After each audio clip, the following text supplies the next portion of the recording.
Hola, ¿qué tal? Bienvenidos a la sección de noticias locales e internacionales de los mercados financieros con la información de lo ocurrido en la semana que recién terminó. Y bueno, en Estados Unidos y México tuvimos bastante información, empezando por los datos preliminares del crecimiento del PIB en Estados Unidos del tercer trimestre, que salió ligeramente abajo de lo esperado. Presentó un aumento del 2% cuando varios de los analistas esperaban que pudiera ser un poco arriba de este número, esto en términos anualizados y en el comparativo trimestre a trimestre. Tuvimos también datos de ingreso personal que también tuvo un retroceso con respecto a los datos del mes de septiembre.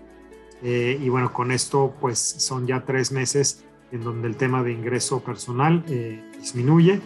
Y también tuvimos el número de personas que buscó seguro por desempleo, que también en este sentido también disminuyó en 36,000 personas para colocarse en 293,000 solicitudes, con lo cual, bueno, pues se ve que claramente hay datos mixtos en temas de la recuperación. Adicionalmente, pues seguimos viendo precios del petróleo bastante altos, en máximos de al menos unos 7 años, con lo cual, bueno, pues hay todavía bastante preocupación con el tema de inflación. Y acá en México también tuvimos los datos preliminares del PIB del tercer trimestre. Para México, acá también quedamos abajo de lo que se esperaba. Fue, de hecho, una ligera caída de menos 0.23%. Y en ese sentido, pues los analistas esperaban que fuera un trimestre más cercano al 0%. Entonces, haber visto una caída, pues sí sorprendió. En todo caso, se espera que el día 25 de noviembre se presenten los datos finales. Esto fue nada más un dato preliminar y que en esos datos finales hay una oportunidad de que mejore un poco el dato, pues todo lo que tiene que ver con los datos del mes de septiembre están estimados. Entonces todavía no tenemos tanta claridad de ese mes, pero pareciera ser que hay la posibilidad de verlo un poquito arriba de lo que salió este dato preliminar. Tuvimos también el dato de personas ocupadas, que también tuvo una caída de 544,000 personas, un segundo mes consecutivo con caídas, y también exportaciones de productos de México, que por ese lado traen un dato sí de crecimiento del 8.2%, pero también desacelerando con respecto a meses anteriores. Finalmente, por ahí algunos datos de los reportes trimestrales de Pemex y CFE, que continúan pues con pérdidas como era lo esperado. En temas internacionales, bueno, lo comentado ya en temas de no solo de petróleo, sino también de gas y otros energéticos que continúan con niveles bastante altos. Tuvimos ahí también algún reporte de la OCDE, donde habla de la tasa de desempleo, sobre todo en jóvenes, que tuvo un incremento importante después de la pandemia y que podría tardar en recuperarse más de una década. Y finalmente otro país también con algo de decremento en su crecimiento fue China, que también presentó un crecimiento por debajo de lo que los analistas esperaban. Y bueno, claramente entonces esto empieza a ser un foco amarillo, sobre todo de cara al final de año, donde es muy claro que el crecimiento fuerte vino en la primera mitad del año y esta segunda mitad está habiendo más complicaciones para tener los crecimientos que los analistas estaban esperando.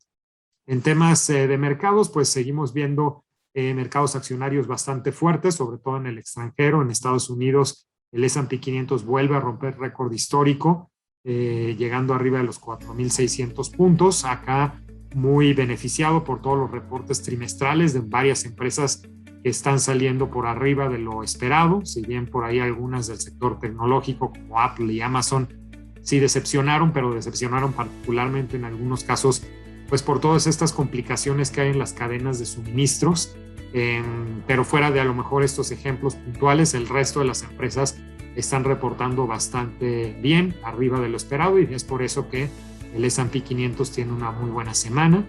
En el caso del IPC, acá fue un poquito al revés. Tuvimos algunas empresas reportando no mal, pero muy en línea con lo que los analistas esperaban. Entonces no estamos viendo las sorpresas que sí pudimos ver en los trimestres anteriores. Con todo esto, el IPC baja un 1.12%. En todo caso, el rendimiento acumulado continúa arriba del 16% en lo que es el año completo del 2021 hasta la fecha. En Europa también buenos reportes trimestrales están saliendo, con lo cual el Eurostoxx 50 sube 1.47%, regresando otra vez a tocar prácticamente esos máximos históricos que habíamos visto por ahí del mes de julio y agosto.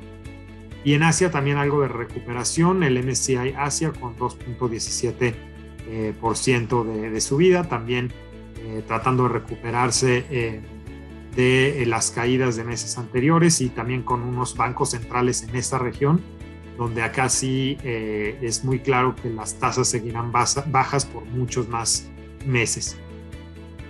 En la parte de divisas vimos el peso perdiendo un poquito de valor contra el dólar. En todo caso seguimos en nuestro rango de actuación de entre 20 y 21 pesos por dólar, que es lo que esperamos que se siga moviendo el peso en estos siguientes meses. En todo caso también fue un poquito arriba esta cotización del 2020 que llegamos a ver hace algunas semanas. Y el caso del euro, pues también perdiendo un poco de terreno contra el dólar, cotizándose ya abajo del 1.16 dólares por euro. Entonces esta semana el dólar gana un poco de tracción. Y en lo que tiene que ver mercados de deuda, pues la tasa de CETES de 28 días subiendo 10 puntos base a 4.93. Acá muy claramente tratando de pues digerir que Banco de México seguramente va a seguir subiendo tasas. La siguiente subida la esperaríamos el día 11 de noviembre.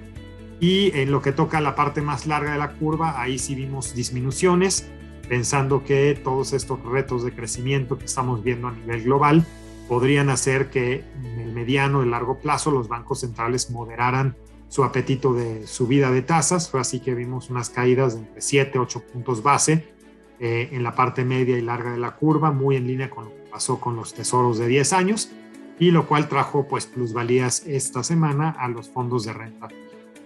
¿Qué vamos a tener esta semana? Pues tenemos en México datos de PMIs, datos de remesas provenientes de Estados Unidos, así como datos de reservas internacionales y confianza del consumidor.